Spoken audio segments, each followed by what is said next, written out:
I'm going to be making this into 2 separate portions of the video. First part's going to be spoiler-free, and then the second part is going to be a bit heavier on spoilers. I mean, I'll give you ample warning when it comes. But if you just want to know off the top, very good, very fun, great soundtrack, great characters. The likable and flawed characters is really what drives this experience for me. So that's it. Quick, short thoughts.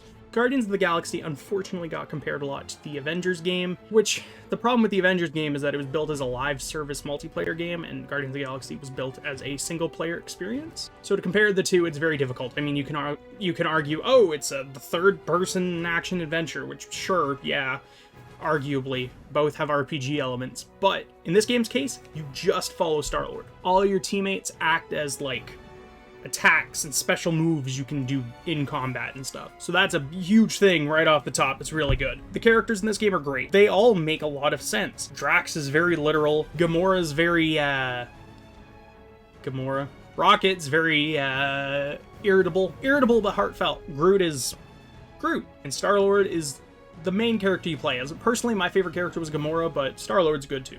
I don't want to ramble on too long, but basically the story of Guardians of the Galaxy is they're pretty new as a crew.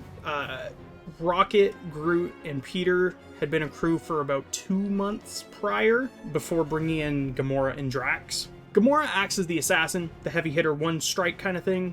Drax is the like assault kind of character, goes and attacks people. Groot's like the tank. Rocket's kind of like the infantry. He blows stuff up. Star-Lord kind of can do all of that. His abilities allow him to do a lot of good. And he's fun to play. He's more so ranged, but you can also play close up.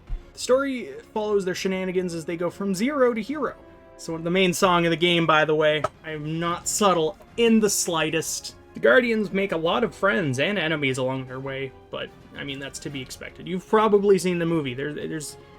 It's Marvel. Like, everyone's seen it. Come on. The game captures a lot of what makes the movie so good, and the game builds off of comic and original elements as well. I'll be honest, I'm not super well versed in the Guardians of the Galaxy comics. I do occasionally read a comic here or there, but nothing major. One gripe I had with the game, the Guardians are slobs. They never close the fridge door on the Milano. All the food in the fridge is going to go bad, Guardians. The gameplay is really neat because you're constantly micromanaging a lot of little battles between all the other characters, yourself, the enemies, making sure you're using the right attacks. Like, oh, I want to stun these people and kill these people, or stagger the big boss and then take out the little bosses. And it's fun, dynamic gameplay that feels different most of the time. When you get to a certain point, though, you can really tell that it's overpowered. I would definitely recommend playing this game on hard. It's not very difficult, and your stuff just regenerates so fast that it's like, come on. As well as that, you get a huddle mode, so if your teammates go down, you like huddle up, you give them some inspirational words, and then the licensed soundtrack kicks in, which, by the way, spectacular licensed soundtrack, but it's a spectacular 80s themed licensed soundtrack that is great. It's full of hits. One of the downsides for me was the traversing sections. Like, the core fighting gameplay was really cool, but like all modern games now, every area needs like a slow walk and talk exposition fest. This game has a few of those, unfortunately, which I've beaten the game. I've played about 4 times now. I'll be honest. That's why I've been gone. It kind of drags, especially on those repeat playthroughs for me. The movement can feel a little bit clunky as well, which is unfortunate because it's a bit stiff and you can't properly cancel out of things. The only cancel that I found was the dash punch. Another downside, the game is easy, but there's a few QTEs that just didn't register for me for some reason. There's a bridge. I was running through it and then you have to jump. I went to jump and you're supposed to get grabbed by somebody else.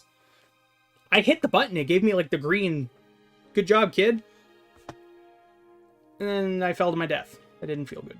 Going back a little bit to the huddle, it was so funny. Anytime I'd put a huddle up, and then it would be Never Gonna Give You Up by Rick Astley, it was like you were Rick-rolling the enemy. Overall, I think the game is really good and well worth your time. I hope more people get to enjoy this, although I would recommend if you're buying it on consoles, buy it for the last generation because it is a free upgrade to the next generation. At least it was for me. I don't know if they're going to change that later, but for right now, it is a free upgrade. So you get 2 copies as long as you buy last generation. On PC, doesn't really matter. It is a fantastic game. Characters are awesome. The music's fantastic. I'm gonna keep saying fantastic. You know what? Everything's great.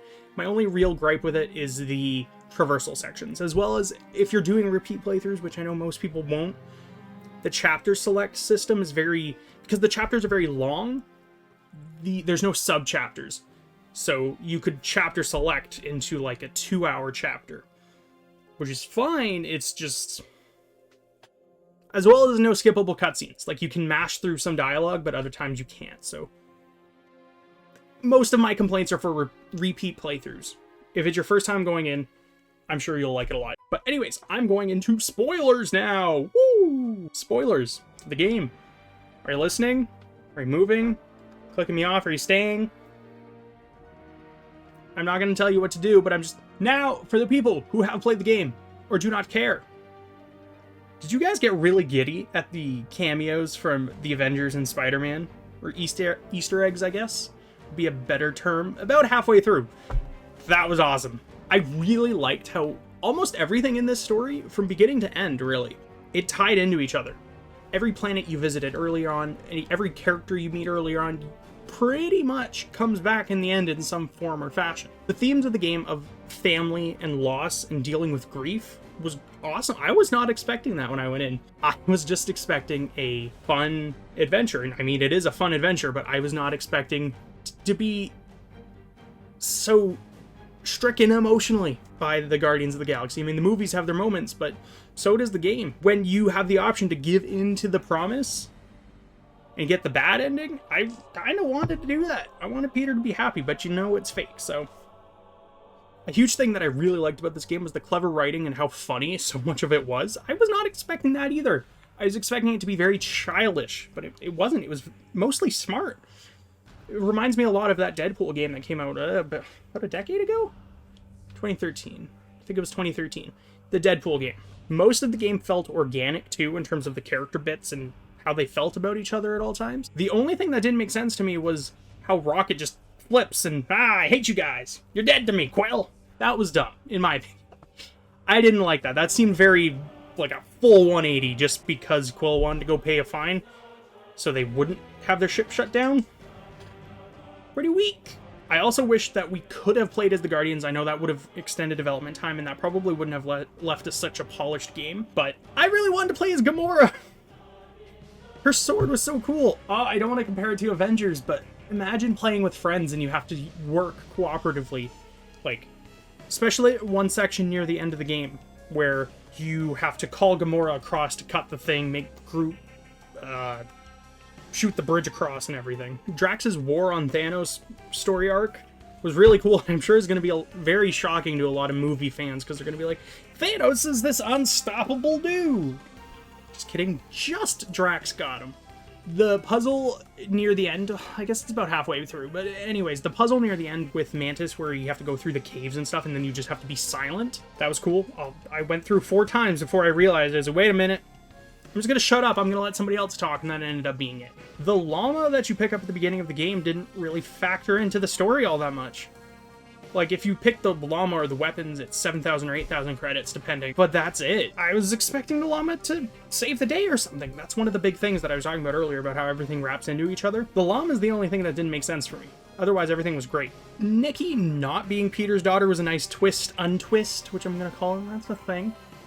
Because, well, it sucks that it's like, ah, man, now he doesn't need to feel that kind of protective nature. He still does, so it's cool in that regard that even though he doesn't have this connection to Nikki, he still feels his need and call to action to protect her, regardless of if he's family or not. And he's also able to relate because he lost his mother tragically, so that's cool. And Nikki at the end was awesome. My favorite part of the game was the Fin Fang Foom fight. My only real exposure to the characters through the Marvel Ultimate Alliance video game, where he's with the Mandarin, you have to take him out on a big thing. I enjoyed the differences here. I liked the character design and how much more grand he felt compared to Marvel Ultimate Alliance. It was a very fun fight, and I liked to just slowly chip away at the bits before you could actually hurt him. I think I touched on everything I wanted to. I really loved this game. It did everything that I wanted it to be and more. I just expected it to be an okay time, but I loved it. If you watch this video, I hope I convinced you. Or if you've already played the game and just want to talk about it, sound off in the comments below or something. I don't know. I just make the videos. Anyways, thank you for watching and have a good day.